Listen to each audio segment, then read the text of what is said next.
পায়খানা করার সময় পায়খানার রক্ত দেখা গেছে। বংশাস্তে উনি কথা জানতে পারি, এখানে আসলাম। এখন কি শারীরিক ভাবে কোনো অসুস্থ আছেন? অসুস্থ নেই, সম্পূর্ণ সুস্থ আছেন।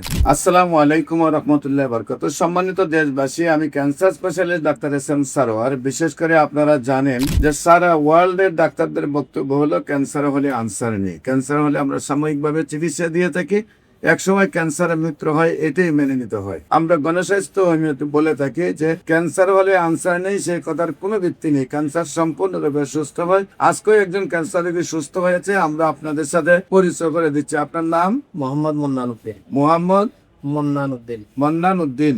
আপনার পিতার নাম? ফজল আহমদ। ফজল আহমদ। আপনার মায়ের নাম?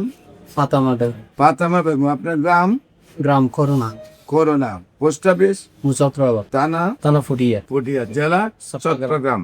আচ্ছা, আপনার কি সমস্যা হলো? কোথায় কোথায় চিকিৎসা করছেন? কিভাবে আমার কাছে আসছেন? কিভাবে সুস্থ হয়েছেন একটু বলেন। আমি বিদেশে ছিলাম, ওখান থেকে বাড়িতে আসি, দেখি পায়খানা করার সময় পায়খানার রক্ত দেখা গেছে। পরে ডাক্তারকে দেখেছি, ডাক্তার কোলোনোস্কোপি দিছে। কোলোনোস্কোপি দেওয়ার পর একটু বায়োপসি নিছে। বায়োপসিতে বলছে এরা পরীক্ষা করে বলছে ক্যান্সার হয়েছে। ক্যান্সার হওয়ার পরে আমি ঢাকা হাসানি হসপিটাল থেকে 2টা কেমো দিয়েছিলাম। পরে এখানে আসা যাওয়ার সমস্যা হওয়ার কারণে আবার চিটাগাং থেকে আমার বাড়িতে ওখানে আরো 3টা কেমো দিছে। কেমো দেওয়ার পরে এরা অপারেশনের কথা বলছে। তখন আমি অপারেশন না করে আপনাদের ফেসবুকের মাধ্যমে আপনার বংশাস্তে উনি কথা জানতে পারি, এখানে আসলাম। আসি এখান থেকে চিকিৎসা সব এইতে আগে যে অ্যালোপ্যাথিক ছিল এগুলো সব বন্ধ করে রেখেছে। এখন 6 মাস হয়েছে আপনার থেকে চিকিৎসা করতেছে। 6 মাসে একটা পরীক্ষা দিচ্ছে, এবং পরীক্ষাতে লারমন্ত বলতেছে তাহলে ক্যান্সারের কোনো জীবন। আপনি এখন কি শারীরিক ভাবে কোনো অসুস্থ আছেন? অসুস্থ নেই। সম্পূর্ণ সুস্থ আছেন।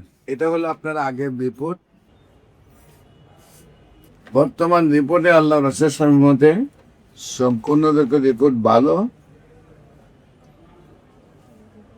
সম্মানিত দেশবাসী, বিশেষ করে এমনি ভাবে প্রায় 5,500-এর ঊর্ধ্বে ক্যান্সার রোগী সুস্থ হয়েছেন। আপনারা আমাদের অফিস ভিজিট করার জন্য আমন্ত্রণ জানাচ্ছি, এবং যে কোনো প্রয়োজনে স্ক্রিনে দেওয়া নম্বরে যোগাযোগ করার জন্য আহ্বান জানাচ্ছি। সবাইকে ধন্যবাদ। আসসালামু আলাইকুম ওয়া রাহমাতুল্লাহি।